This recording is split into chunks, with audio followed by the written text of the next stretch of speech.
Hey, Heidi. Hi, Dean.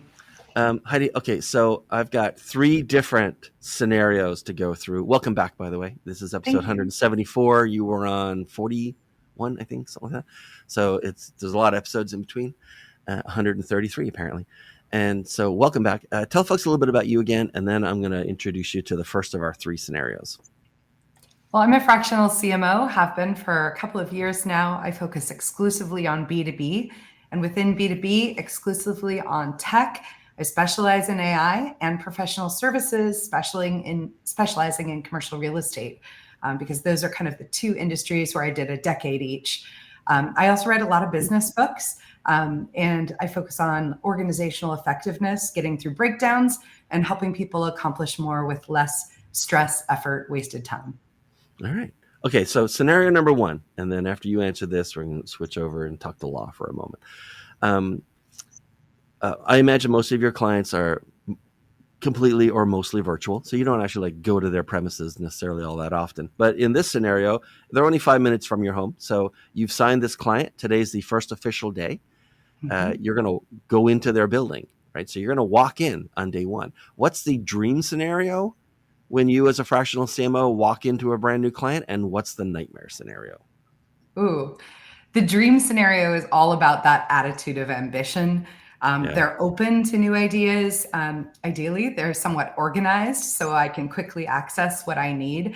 And they're ready to make a big change. So they're able to focus, and we can define a first project that they want to accomplish quickly. And also, that winning has some clear KPIs. So we Right. know if we did a good job. And Nightmare what's the scenario. nightmare? Nightmare scenario.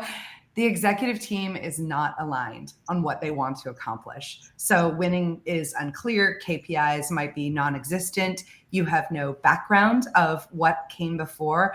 And very likely you have to chase down a lot of little rabbit holes just to get the resources you need to do the work that you want to accomplish. All right, fair enough. Law, hi. Nice to Hey, meet you again.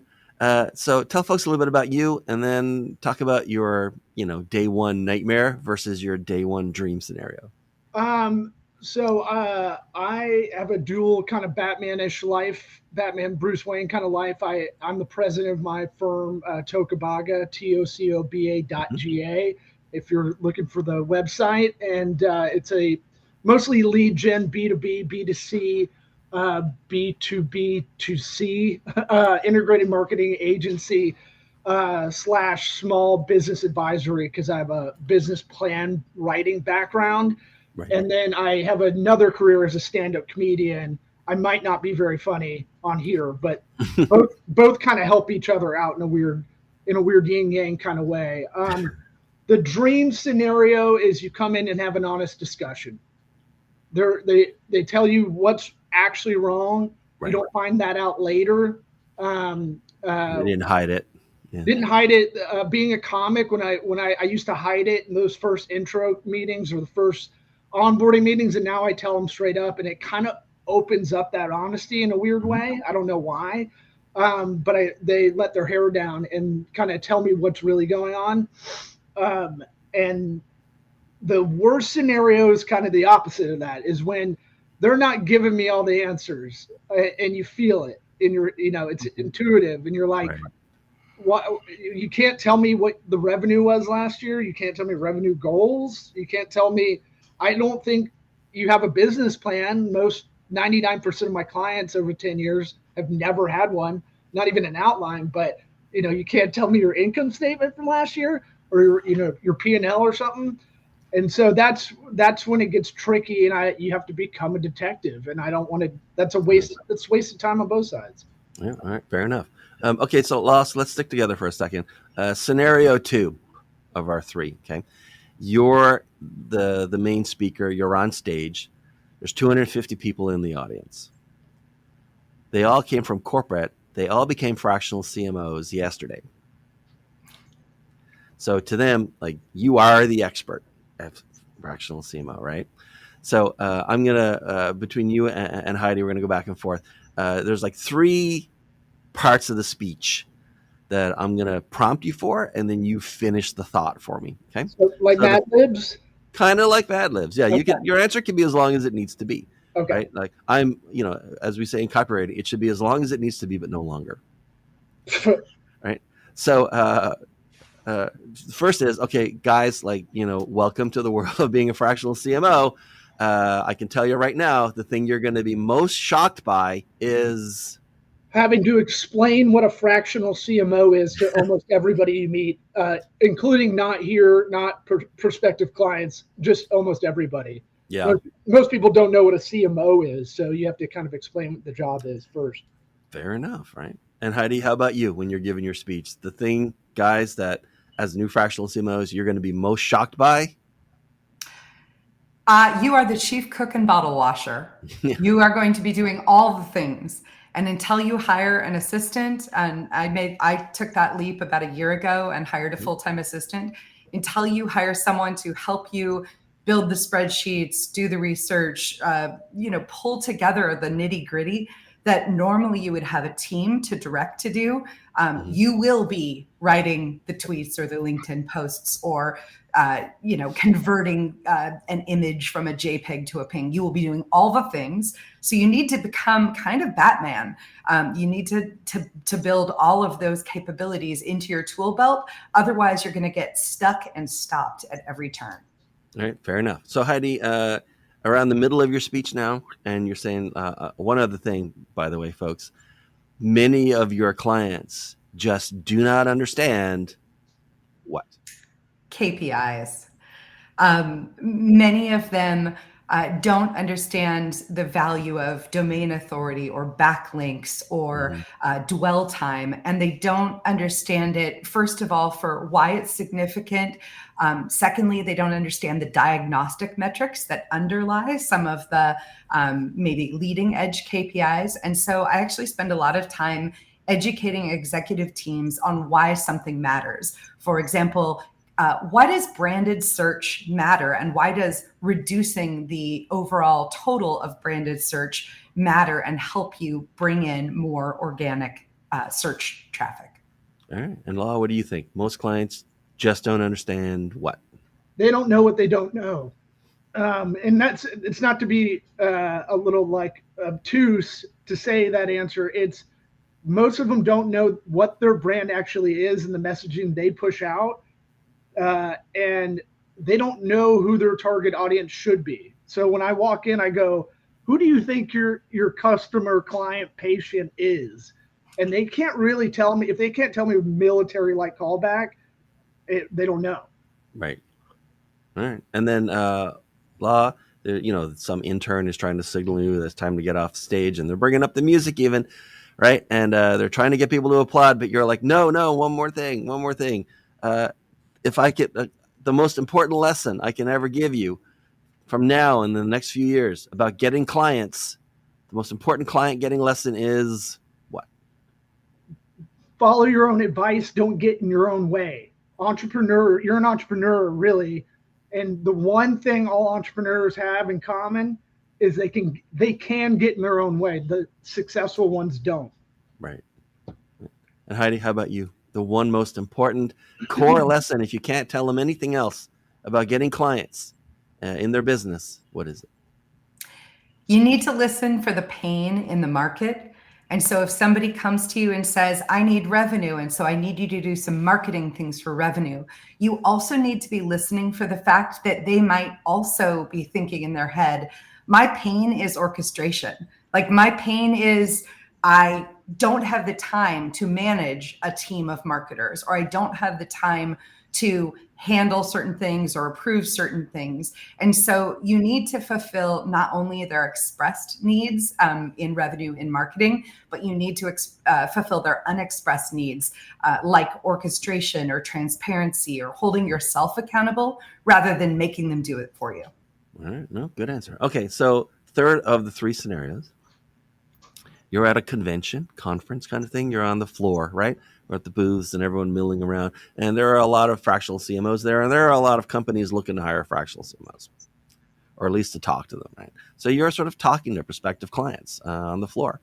Heidi, as you talk to prospective clients, when it comes to the topic of marketing, what do most clients overrate and what do they underrate in the world of marketing as far as getting results or getting where they need to go?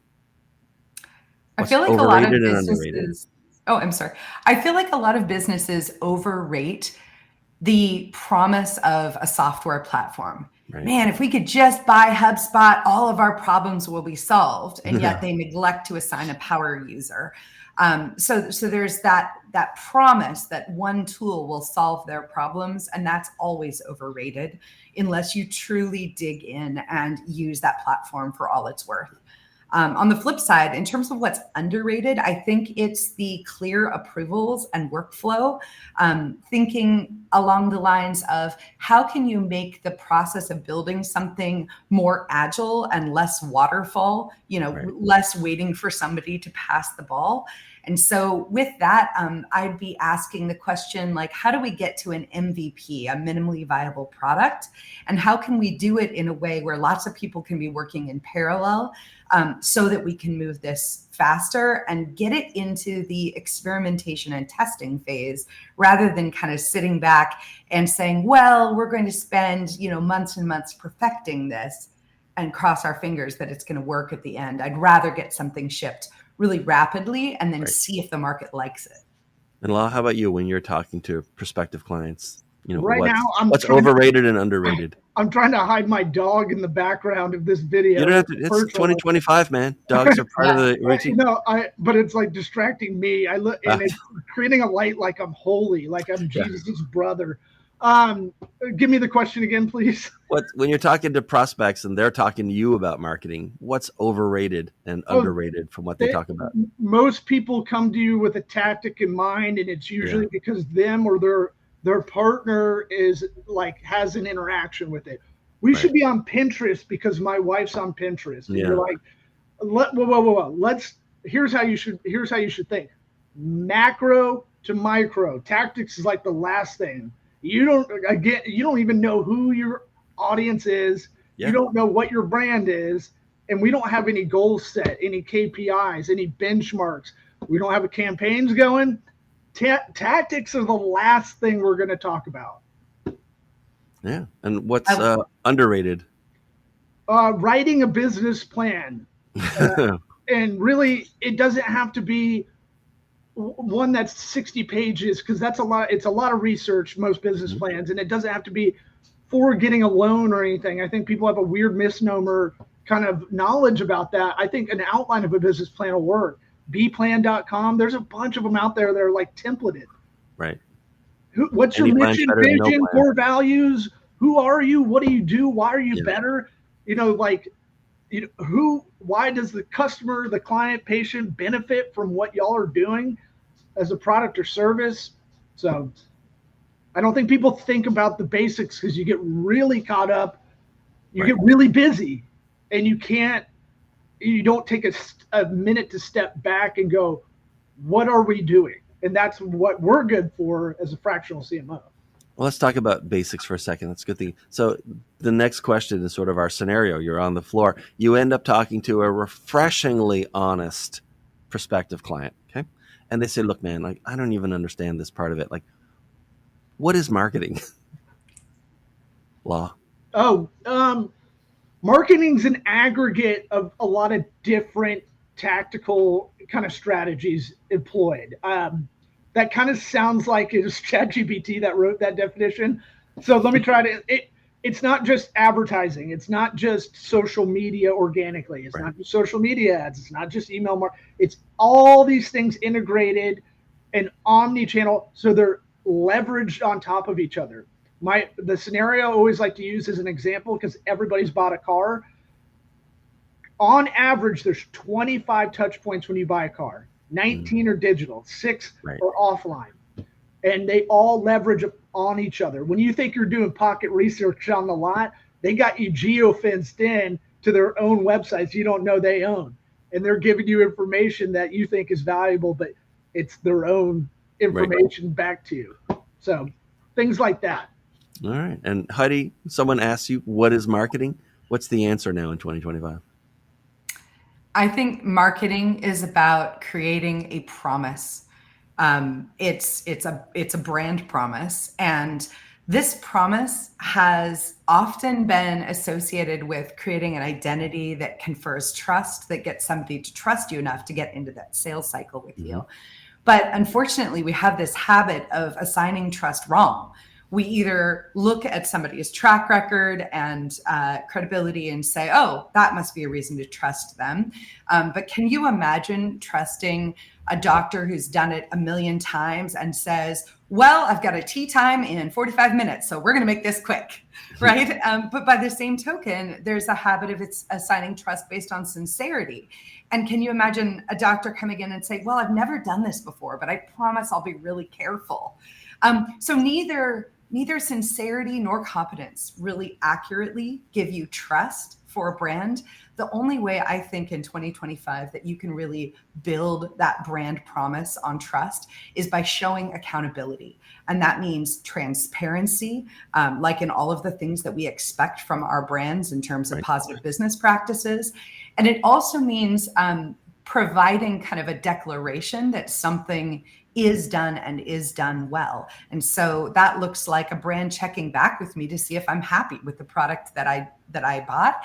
And if not, how can they fix it before I get to a review site and give them a scalding review?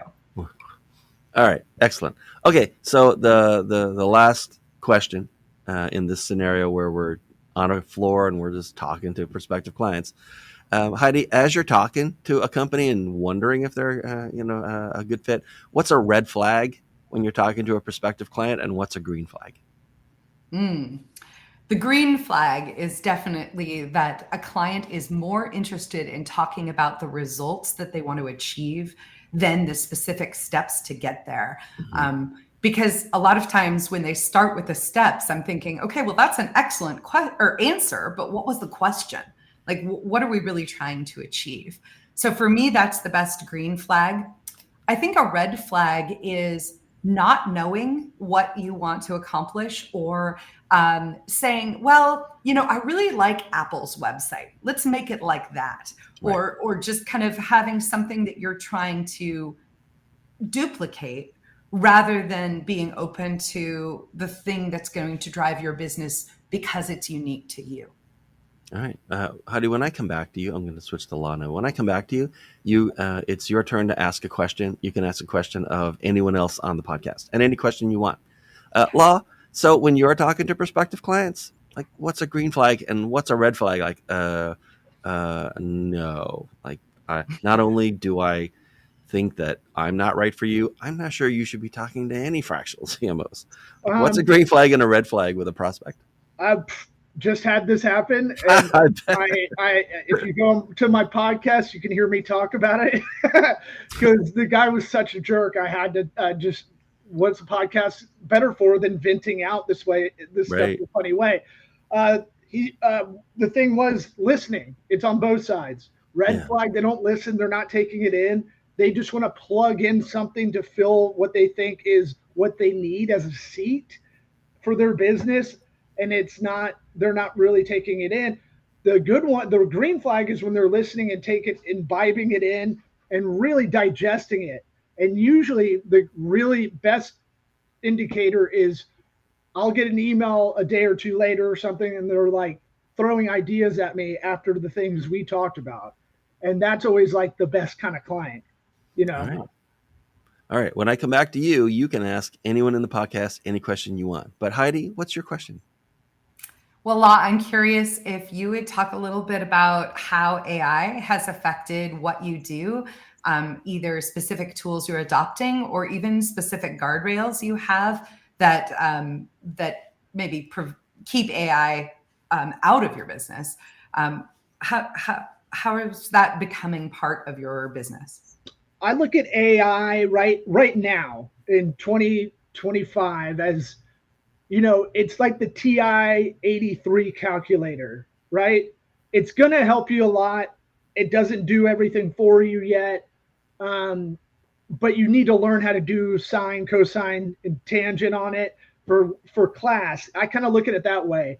It's not the end all be all, but you need to keep your eye on it, and you need to know how to use it going forward, because you got business calculus 2 coming up. Because this isn't going to stop. AI, You know, I don't know if y'all saw the AI robot that beefed with someone in a Chinese parade recently, but it looked oddly. It looked like a Philadelphia Eagles fan after a loss. I mean, it was like bucking shoulders and getting in someone's face. It was crazy. So that's the scary part of AI. The stuff for work, I mean, it's SEO has been a big problem, but SEO has been gamed for 20 years. And so I'm glad there's things like I go to Chat GPT when I need a real answer instead of going to Google like I've trained myself, because I can't find the real answer because everything's so gamed. So that's where I'm at. I love finding out about new stuff, but it can get overwhelming. So I subscribe to a bunch of newsletters that just kind of go, hey, here are kind of 10 apps that are going on. Keep your eye on these. And I find out if like some of these newsletters all say the same one, that's worth checking out. All right. And Law, what's your question? Do I need to ask a question that's business related? Because I have questions. It can be any question you want. When I do a stand-up show, I like asking very weird questions to the crowd. Heidi, I'm going to ask you a question. You're going to speak for all women in the U.S. So no, not too hard. No pressure. Yeah. I want to know your thoughts on the Cybertruck. What do you think about it? Women hate it. They have a visceral reaction. They hate it so much. See, this is what I have a brain. This is good for marketing. I observe behavior and I can't not look at it. Yeah. Every woman hates every woman I know hates the Cybertruck. It's so ugly though. It's pretty. That's what I say. It is distinctive, no doubt. And I definitely thought that Tesla's entry into the market in part was heavily based on design. So the Cybertruck wins for being distinctive, but my 16-year-old son, who is very into cars, made me sit down and watch a YouTube video which pitted the Cybertruck against a conventional truck. And that poor little truck the Cybertruck was destroyed by the end of that video. So I can't get behind it, but I don't want to yuck somebody else's yum. I feel like right now driving Cybertrucks and Teslas in general is somewhat of a political statement. And so you should be clear about what your identity is and if you really want that to be part of it. See, I think it's more men are barnacles and women are flowers. And you guys we're sharp edges. We like things like that. This is very broad. I'm painting with broad strokes, obviously, but I don't know. Maybe I just want a truck where no other truck driver respects me. Well, you could get that with the Cybertruck for sure. Right. I mean, it's not like I'm picking up girls with my 2003 Yukon with 2 car seats in the back right now. So, which is my favorite. It's almost a classic. Hey, so first of all, thanks for being here. This has been fantastic and really interesting questions and really interesting answers. Heidi, these days, who should contact you and what's the best way to get to you? The best clients for me are people or brands that are at an inflection point. Mm-hmm. They're ready to go to the next level. They want to see that kind of change, that hockey stick in their growth, or they're facing a crowded marketplace and they realize that they don't really stand out. And so they are ready to stand out with new messaging and with really zagging against where the market is zigging. They can contact me at dearcmo.com. And I offer a free 30-minute consult to get started and just talk through what they're looking to accomplish with marketing. All right. And Law, how about you? Who should contact you these days and what's the best way? My niche has been law firms. I'm in Tampa, which I think is technically the most marketed per dollar on for law firms per capita in any city or something like that. Something crazy like that. But Dad was an attorney. Uncle's the head of a law firm of 100 lawyers. I've been around lawyers my whole life. They're going to challenge you, and a lot of people in marketing don't like that. So that became our niche. But also another niche is VC firms or private equity firms that do that kind of platform thing where they're scooping up mom and pop businesses and they need to wrap branding around it while they're handling the operation, setting it up to sell. And then anybody can get a hold of me. If they want law at Tocobaga, TOCOBA.GA is my email. And, if we're not right for you, I will point you in the right direction to someone like Heidi. All right. All right. Both of you, thanks very much for being here. This has been fantastic. And thanks, everyone. This is episode 174, I think. Yep, 174. And we'll see you next time. Bye. Bye, guys. Thanks, Dean.